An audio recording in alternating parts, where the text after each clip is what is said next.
Good afternoon, seniors. Mr. LeBlanc here with the fourth piece of advice for you.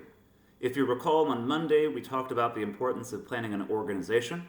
On Tuesday, we talked about the importance of having a support network of some sort. Yesterday, we talked about humility, which I defined as knowing your limits, knowing your strengths, and knowing your weaknesses. Building up your weaknesses and also playing to your strengths. And today, what I want to talk to you about is super important. Well, obviously it is, otherwise I wouldn't share it with you.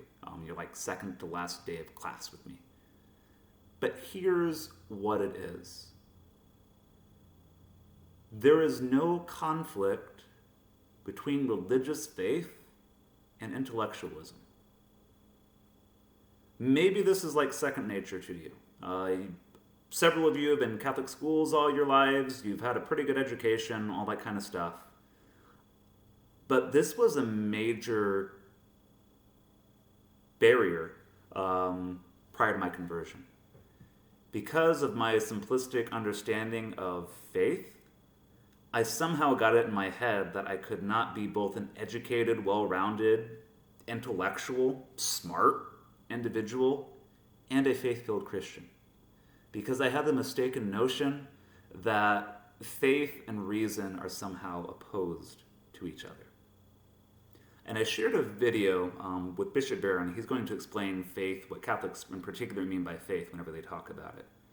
But just a little short experience that Bishop Barron had. He might actually use this example in his video. I don't know. We'll figure it out. But at any rate, I don't know if you guys have heard of Bill Maher. He's an entertainer. He has some sort of late show. I think it's called Real Time with Bill Maher. And he's pretty militantly atheist.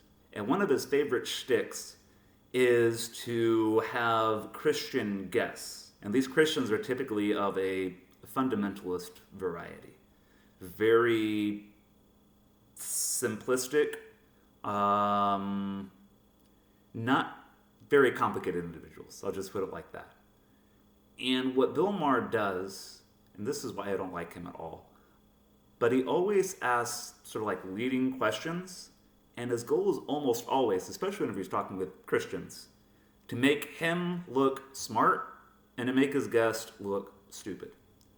In one particular experience, it probably happened several years ago, but he was interviewing a fundamentalist Christian, and Bill Maher led with this question.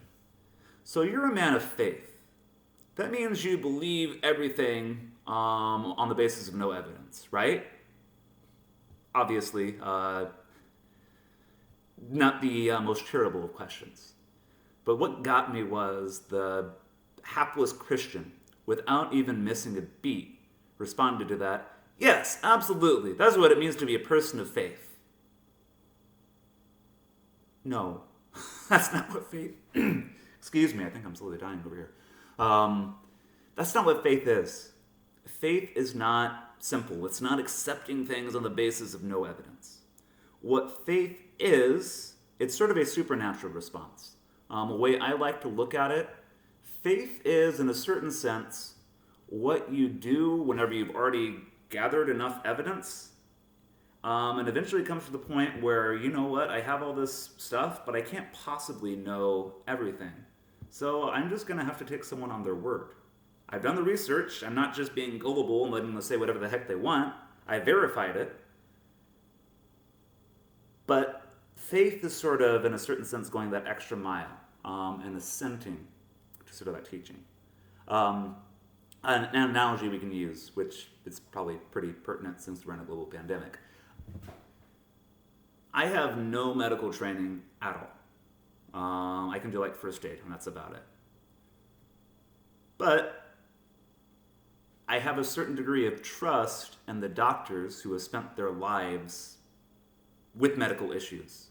And even though I can't like just go out and get my MD and prove them wrong, because that's just like not feasible, I have a certain degree of trust, faith, if you will, in the experts.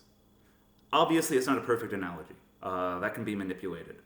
But that's a way of sort of conceptualizing it. Another thing, and I'll close with this. As a result of a simplistic understanding of faith, it leads to a certain anti-intellectualism. If you have a super simple notion of faith, then typically you're not going to be into theology. Typically you're not going to dive a little bit deeper. You're just going to be like, well, God says it. I either believe it or I don't. There's nothing active on my part. And that's what you get in a lot of more fundamentalist varieties of Christianity. It's just the individual, Jesus, the Bible, and maybe a pastor. And it loses such a wealth of beauty that the Christian faith has given us. Both intellectual, we've had some pretty smart people in our tradition. St. Augustine, St. Thomas Aquinas, St. Bonaventure, I don't know, the list goes on and on and on and on. But those saints prove that you can be a faith-filled Christian, a saint, and an intellectual. There's no conflict between the two. So, as you go into your next state of life, keep that in mind. You can be both a faith-filled Christian and a smart person, an educated person, a well-rounded person. Accepting God's truth on the basis of faith does not somehow make you like less human or stupid. In a really real sense, it makes you more human and more intelligent. But I could ramble on and on about that. So, I shared 2 resources with you I'd like for you to check out. The first one, I mentioned it previously. It's Bishop Barron, about a 10-minute video on what Catholics mean whenever we talk about faith. And the second resource is something I recently discovered. It's a new podcast put out by Brandon Vaught, who's the author of Saints and Social Justice. But it's on sort of building an intellectual life and being a Christian at the same time. Basically exactly what I'm talking about here. So, use those resources, and I'll close with this, I promise. But I hope in your years that may give me, with the awesome theology department we have here, right? You can tell that it's possible to be faith-filled, like me, faith-filled like Mr. Brummer, faith-filled like Ms. Peary, whenever she was here with us, and still a pretty smart individual. I hope that's one of those lessons we've taught you indirectly, and it's something that you take with you wherever you go after McGivney.